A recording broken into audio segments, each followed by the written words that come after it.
राधे राधे राधे राधे। आज हम चर्चा करेंगे विवाह काल निर्णय। विवाह में समय की शुद्धि, काल की शुद्धि। तो काल शुद्ध करने से पूर्व जो है हमें सबसे पहले नक्षत्रों को देखना चाहिए कि विवाह के लिए सर्वश्रेष्ठ नक्षत्र कौन से हैं। तो विवाह के लिए सर्वप्रथम जो है सर्वश्रेष्ठ नक्षत्रों में जो अगर हम चर्चा करते हैं तो 10 नक्षत्रों का विशेष जो है उल्लेख होता है, जिसमें रोहिणी, मृगशिर, मघा, तीनों उत्तरा, हस्त, स्वाति, अनुराधा, मूल और रेवती। इन नक्षत्रों में जो है विवाह का योग प्रशस्त किया गया। किंतु जो है आप 15 नक्षत्रों का भी उल्लेख विवाह में जो है मिलता है।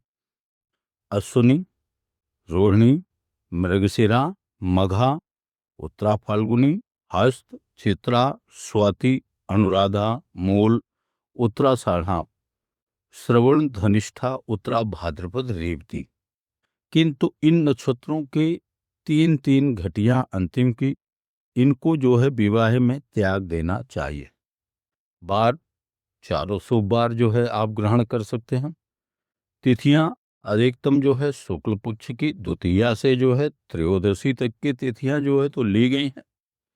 अब इसमें जो है सिंहस्थ गुरु का जो है तो निषेध किया गया, लेकिन सिंहस्थ गुरु जो है पूर्णतः जो है पूरे 1 वर्ष 13 माह वर्जित नहीं है, बल्कि जो है वह सिंह के नवमांश में जब जो है गोचर करेंगे उस काल को जो है तो विशेष रूप से सभी देशों के लिए जो है वर्जित किया गया है। तो उस समय पर जो है वो उसे छोड़ करके अन्य जगह जो है कर सकते हैं, क्योंकि कहा भी गया है कि सिंह रासो तो सिंहांसे यदा भवति वाक्पति सर्वदेशे सुत्याज्यो दंपत्योर निधनम प्रदा।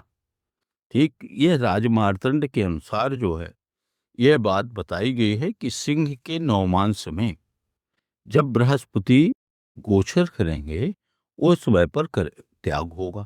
तो सिंह के नवमांश में कब करेंगे? तो जब बृहस्पति सिंह राशि में 13 अंश 20 कला में जो है प्रवेश करेंगे और जो है 16 अंश 40 कला तक रहेंगे, तब जो है ये सिंह के नवमांश में रहेंगे। ठीक है, तो इसमें जो है वो करना चाहिए। दूसरा जो है नीच के बृहस्पति को जो है कह रहे हैं कि पंचमांश जो है तो त्याग देना चाहिए। तो पंचमांश की अगर चर्चा करते हैं तो देवी पुराण के अनुसार पंचमांश त्यागना चाहिए। तो अगर हम पंचमांश की चर्चा करते हैं तो कम से कम 6 अंश आदि के जो है ये छोड़ देने चाहिए। तो इन 6 अंशों को छोड़ दें। अब अगर जो है ये कहते हैं कि नीचांश के बृहस्पति को ही त्यागना चाहिए, क्योंकि वशिष्ठ जी ने जो है यही कहा है कि नीच राशि गतो जीवा प्रशस्ता सर्वकर्मसु नीचांशक गतस्त्याजो यस्मात् दंसे सुनीचता। अर्थात जब तक वह नीच के नवमांश में रहे तब तक जो है उसको त्याग देना चाहिए। तो नीच के नवमांश में कब तक रहेंगे? तो मकर राशि में जब वह जो है 3 अंश 20 कला तक रहेंगे, तब जो है वो नीच के नवमांश में रहेंगे। तो उस समय जो है उनको त्याग देना चाहिए। शुक्र और गुरु दोनों का जो है अस्त का भी विचार किया गया है, ये अस्त नहीं हो। इन दोनों से के उदय अस्त के समय कम से कम जो है 3-3 दिन बाल वर्धक की जो है स्थिति रहती है, उस समय भी जो है इनको त्याग देना चाहिए। आप सबको पता ही है कि अधिक मास में जो है तो नहीं करना चाहिए। अधिक मास 6 मास होता है, शुद्ध मास होता है।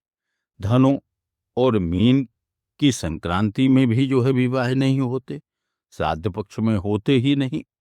ठीक, और भाद्र शुक्ला पूर्णिमा में भी जो है कोई मतलब ही नहीं, चातुर्मासा होगा। ठीक, जो पक्ष 13 दिन का हो उसमें भी देह तो नहीं होना चाहिए। और विशेष रूप से कृष्ण पक्ष की त्रयोदशी से शुक्ल पक्ष की प्रतिपदा तक चंद्रमा जो है ये 4 दिन क्षीण होता है। इस अवधि में भी विवाह का मुहूर्त नहीं देना चाहिए। ठीक है। सूर्य चंद्र ग्रहण में जो है कोई मतलब ही नहीं है, कोई नहीं करता है, इसमें नहीं करना चाहिए। सूर्य चंद्र ग्रहण में जो है जो नक्षत्र जो है आ जाता है वह नक्षत्र भी 6 मास तक जो है तो दोषी होता है। अर्थात खंडग्रास अर्धग्रास में जो है अगर स्थिति होती है तो वह 3 मास तक जो है तो दोषी होता है। होलाष्टक काल, होली से 8 दिन पूर्व से जो है तो विवाह वर्जित हो जाता है, तो उसमें भी नहीं करना चाहिए। मासांत में भी जो है तो नहीं करना चाहिए। मासांत का मतलब संक्रांति के अंतिम अंश में भी जो है तो नहीं करना चाहिए, लेकिन संक्रांति प्रारंभ हो उस समय भी जो है तो नहीं करना चाहिए। विशेष करके जो है संक्रांति का जो पूर्ण काल होता है 16 घटी 32 घटी आदि, उसको जो है छोड़ देना चाहिए। कर्णों में जो है बिष्टि कर्ण को जो है विशेष रूप से जो है तो त्यागना चाहिए, उसमें जो है तो नहीं करना चाहिए। योगों में जो है अगर हम करें तो व्यतिपात और वैधृति दोनों को जो है संपूर्ण काल जो है त्याग देना चाहिए। किंतु जो है परिख का जो है पूर्वार्ध विषकुंभ वज्र के पहले आदि की जो है 3 घटी और शूल की जो है 5 घटी, गंड के और अतिगंड की 6 घैस घटिया और व्यतिपात की 9 घटिया किसी भी शुभ कार्य के लिए जो है मान्य नहीं है। इनको जो है तो त्याग देना चाहिए। तिथियों के अंत की 3 घटियों को भी जो है शुभ कार्यों में जो है त्याज्य माना गया, उनको छोड़ देना चाहिए। और क्षीण वृद्धि तिथियों को भी त्यागना चाहिए, उनमें भी जो है तो नहीं करना चाहिए। जो तिथि सूर्यास्त सूर्योदय में नहीं है उसे त्यागना चाहिए, जो सूर्योदय में है उसको भी त्यागना चाहिए। और सूर्य योग के अंत में जो है विवाह जो है तो नहीं करना चाहिए, उसको भी जो है तो दोषी माना है, उसे भुजंगपात माना है। भुजंगपात नाम का दोष लगता है तो उसे भी त्याग देना चाहिए। क्रूर ग्रहों की युति जन्य दोष भी जो है तो विवाह में नहीं ग्रहण किया गया, उसे भी त्यागना चाहिए। चंद्रमा उच्च राशि मित्र राशि वर्गोत्तम में हो तो यह क्रूर ग्रहों की जो युति है उसका दोष जो है तो नहीं लगता। पंच सलाका का जो है विचार करें, जो वेद नक्षत्र है वह ना हो, और यदि शुभ वेद है तो वह पाद वेद से जो है उसकी शुद्धि हो जाती है। जैसे कि यदि जो है नक्षत्र के चौथे चरण को जो है वेद करता है तो तीसरे चरण से वो पहले पाद का वेद हो विवाह में तो चौथे चरण को जो है दूसरी माने, दूसरे को जो है वेद करे तो तीसरे चरण को, तीसरे में हो तो दूसरे चरण में, और चौथे में हो तो पहले चरण में विद्ध जो है तो माना जाएगा। तो इस प्रकार से कर सकते। लेकिन पापक ग्रहों से अगर भेद होता है तो संपूर्ण नक्षत्र जो है वह विवाह में वर्जित हो जाता है, उसे जो है तो छोड़ देना चाहिए।